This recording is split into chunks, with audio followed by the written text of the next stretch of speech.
So now, and Carol's going to talk more about this, but I just wanted to say a couple of words about the New York Solar Development Jobs Act.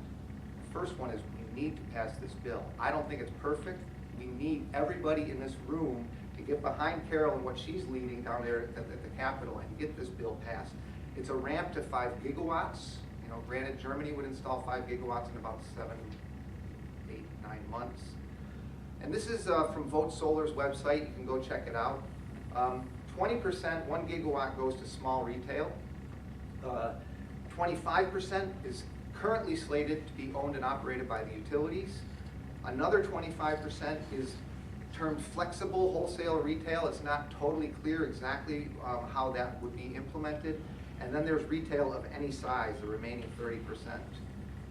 My read of this bill is that the 20% that is small commercial, small retail, is going to be structured as an SREC like New Jersey. My read of the bill is that all of these other markets are going to be restructured as reverse auction mechanisms. The good thing is it gets us started. We need to get something going. It's critical that this bill passes this year. Even if it passes this year, it's going to be into next year or maybe even 2013 before the policy actually hits the road. For me, I work, my passion is building integrated photovoltaics. I work with an Italian company that makes a ceramic-backed solar tile that can be used for facades and sloped roofs. So this bill encourages building integrated photovoltaics. So I have a very personal, professional interest in seeing this passed on that level. It establishes long-term SREC contracts. This is part of the problem that we faced. It's not totally clear how it's going to work. And that gets to these issues of the reverse auction and the SRECs. And this is a pretty strong statement here, but the people who are paying the bill get the smallest slice of the pie. And as I showed you those numbers from Germany, where 38% of the systems are under 30 kilowatts, we've got a good start here, and there may be ways to improve it, but we're only going to give 20% up to 50 kilowatts. So we're a little bit out of scale there. Not certain how the flexible retail would work. If it could be structured in such a way to be very effective, and that's one of the things, and then the utilities end up with the biggest slice of the pie, and it doesn't appear that they're actually interested in supporting the bill. So this is where battle lines get drawn. And again, because of the reverse auction mechanism, it seems like it's going to favor larger systems and larger corporations, but we're in the sausage making business here of legislation, and there's time to actually do things to work on this. What do we do? Where do we go from here? We got to turn this bill into a law. Then the fun starts. The PSC must issue orders. They've set the solar alternative compliance penalty, which is the ceiling of what the SRECs are going to trade for. We may have an opportunity to make this bill better there, and then the utilities have to file plans. We may have another opportunity there. And I leave with this slide, which is from Richard Perez's website, but you know, Richard has really done, again, I like to say Richard is New York State's greatest solar resource, because his work is known all around the world, and his work took the guesswork out of, you know, is there a capacity value to solar? And in fact, in New York City, the correlation between peak sun and peak solar is so great that we can prevent blackouts from occurring in the city and all around the region. And, I leave it there.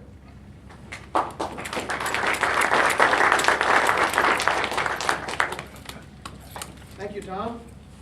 Our next speaker is Carol Murphy. Carol has been a leader in New York's energy policy and political arena for over 3 decades. She is the executive director of the Alliance for Clean Energy New York, Inc., ACE New York, a New York not-for-profit corporation formed in 2006 to promote clean and renewable energy and energy efficiency. Carol was named as a member of Governor Cuomo's Energy and Environment Transition Committee and served on Governor Spitzer's Energy and Environmental Transition Policy Advisory Committee. She was a member and committee chair of Governor Patterson's Task Force on Renewable Energy. Prior to ACE New York, Carol was Vice President of Government Affairs and Communications for the New York Independent System Operator, which is NYSO, from 2001 to 2005. Prior to New York ISO, Carol was the executive director of the Independent Power Producers of New York, IPME, a statewide trade association representing independent generators. Carol holds a Master's of Public Administration degree from the Rockefeller College of Public Affairs here at SUNY Albany, and a Bachelor's of Arts degree in History and Political Science from the University of Albany. Carol.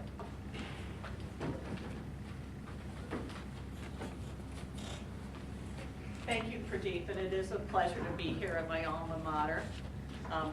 Obviously, the landscape of SUNY Albany has changed with the nanoscale college here and all of the advancements that you've made. And I really appreciate coming here to speak to you about policy. You heard a little bit about my background. I started out in the legislature. I worked for the utilities, ran the independent power producers, worked for the grid operator. There's probably very few sides of the energy issue that I haven't argued. I haven't worked for the Public Service Commission yet, so maybe I'll have to do that before I retire. We're a nonprofit advocacy organization, and we're dedicated to promoting renewable energy and energy efficiency in New York State. And the reasons why we do that is because there's still a lot of barriers and hurdles to get over. And those of you that are either creating a brand new business or you're part of a business that is getting into the renewable energy or efficiency business or storage business, you know, there's a lot of incumbent interests out there with traditional generation that have not been welcoming, to say the least, and I've been kind of battling with them for the last 30 years. And one of the reasons why it's important, I think, to talk about policies and to talk about legal issues is because the things that Tom went over that are relevant to PV in terms of feed-in tariffs, in terms of different mechanisms to get the solar or whatever new technology, whether it's wind, biomass, hydro, fuel cells, into the mix, are really a result of policies, of laws, either on the state or the federal level. And certainly, I think that the states have had to take the lead. Certainly, with President Obama, we've seen an emphasis really for the first time on a federal level to try to get something done, whether it's a national renewable energy standard, whether it's looking at emissions and cutting back on the emissions that are coming from existing fossil fuel plants. But the states have really, at least for the last 20 years, had to take the lead. A lot of our folks are a diverse group. They're people that are doing, you know, renewable energy, but they're also, we have, and this is interesting about East New York, we have public and environmental groups. So people that are concerned about climate change. Union of Concerned Scientists is on my board. NRDC is on my board. Citizens Campaign for the Environment. So when we go in to talk to legislators or talk to the governor, it's not just going in with the companies that are actually doing the technologies. We're also going in with our partners who care about the environment, who care about climate change. And there are a number of things that we are working on that I think are really important and that I do want to talk to you about. We've heard a lot about tax incentives, credits, grants, dollars for research and development. Those are all policies that we need to pay attention to, because the biggest problem is certainly, and you see this if you're trying to start a business or run a business, is a regulatory and policy uncertainty. Is the money going to be there? Are grants going to dry up? Are they going to extend the tax credits? These are things that are policies, and without advocates out there actually advocating for it, they could very well dry up. What we don't want to see happen, and one of the things I think it's really important, and I'll talk a little bit about the legislation that Tom Thompson spoke about, is we have a great opportunity here with the dollars that the college just got, the $57.5 million, to work on solar and PV issues.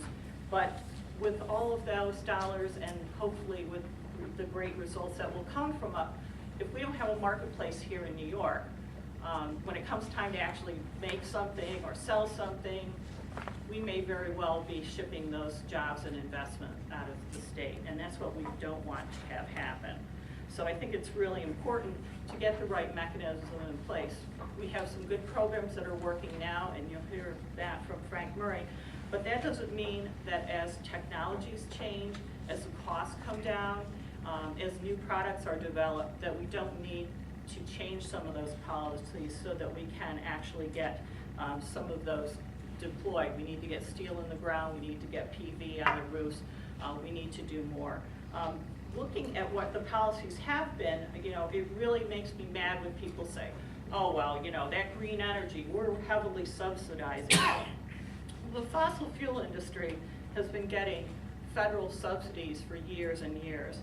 And, despite what the critics may say, the renewables have really, just in the last few years, gotten a little bit of money. The Environmental Law Institute, which is based in Washington, D.C., they're a nonpartisan research and development organization. They looked at what the federal energy subsidies were in just a 7-year period from 2002 to 2008. Fossil fuels received $72.5 billion in federal subsidies. What do you think renewables got? Well, they got $29 billion. And out of that $29 billion, almost $17 billion went to corn ethanol.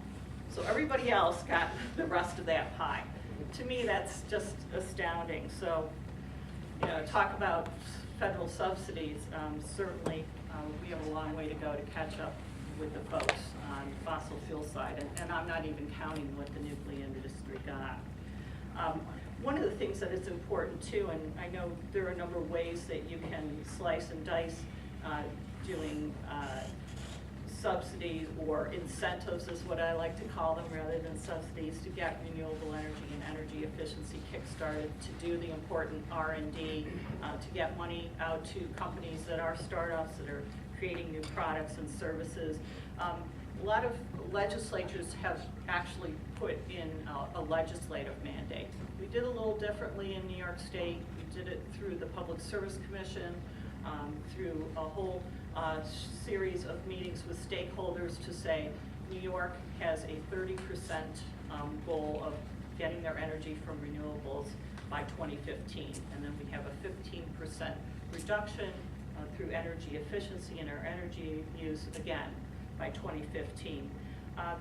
The legislature always wants to get their hands on the money. It's become an annual rite of spring almost when ACE New York and others have to go down and lobby to say, please don't take the money that's supposed to go to renewable energy and efficiency and put it into the general fund, because we'll never see that again. And all the investment and the green jobs and what we're actually trying to create here for a clean tech or green economy, that will go away.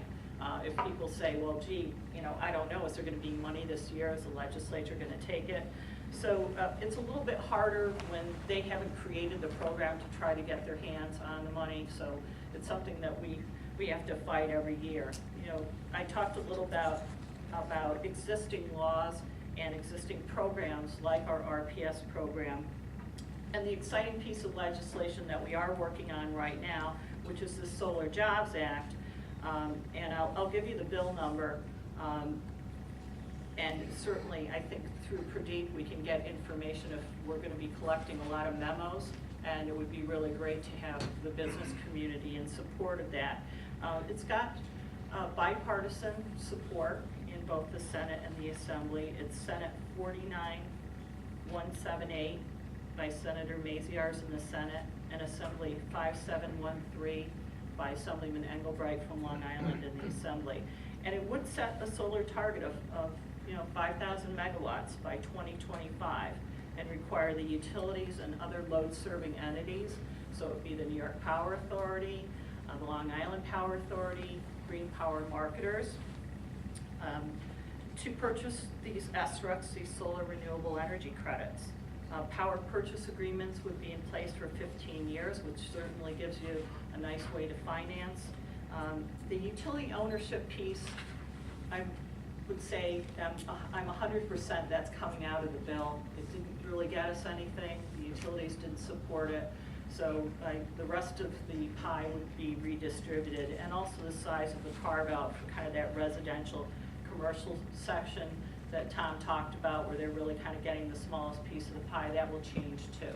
And all that's kind of the negotiation, the back and forth between the Assembly, the Senate, and the governor. But I think